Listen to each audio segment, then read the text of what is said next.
everyone. Now we have BME students. They are going to have a group discussion on a case study titled on heart-lung machine.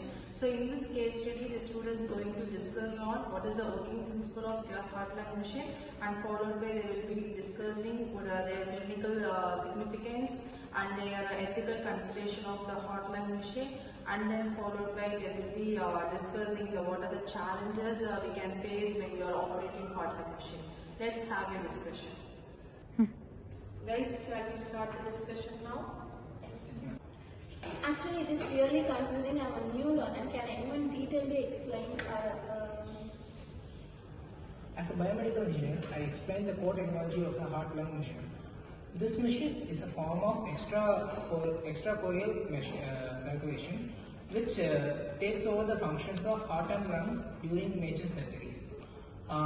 The machines have 4 parts, which consist of pump that replaces the oxygen flow during observation, and oxygenator for gaseous exchange, heat exchanger for temperature control, and safety alarms for air pressure, bubbles controlling, and blood clotting technologies. Yes, he had very good explanation about different components of heart-lung machine. Now I would like to ask one question regarding this component. So what happens if oxygenators goes wrong during normal cardiac surgery in heart-lung machine? As a perfusionist, I would like to answer. If oxygenator fails, it leads to reduce the flow of oxygen and break up CO2 and risk to the brain and cause damage to organs. So we always have a backup oxygenator to manage this situation. What do you think the perfusionist quick decision making would affect the surgery? As she said, the perfusionist plays a very crucial role during highly operations. But because their decisions has to be very critical, and at the same time they have to be very precise, because the life of the patient lies in the hands of the perfusionist. But another person plays a role as important as the perfusionist, which is medical ethicist. So they take care of the role of informing the patient and their family about the risks they may face during this high risk operation.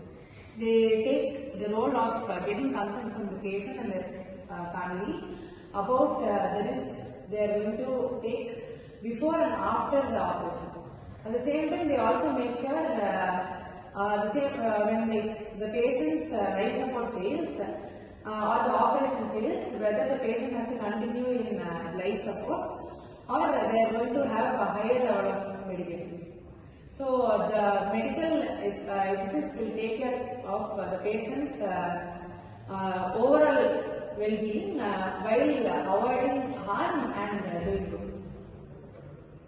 Besides perfusionist, ethicist, and engineer, the patients and their family also need emotional support during the surgeries. Here comes the role of nurse educator or patient advocate, who emotionally supports the families and patients before and after the surgeries. Okay, finally I understand that the heart-lung machines plays a vital role in the surgeries of cardiac surgeries, and they replace the heart and lung functions. This is successfully done by the precise engineers and the skilled clinical operations and skilled decision making and effective patient education. Thank you, Spring. Thank you. Today we had a great conversation about the heart and lung. I think now you get to know what is the importance of heart-lung functioning and how does it works. And also we had a clear information about what are the different interdisciplinary roles which is being maintained in order to manage or ensure the proper functioning of heart-lung machine. Thank you. I hope so you like this video.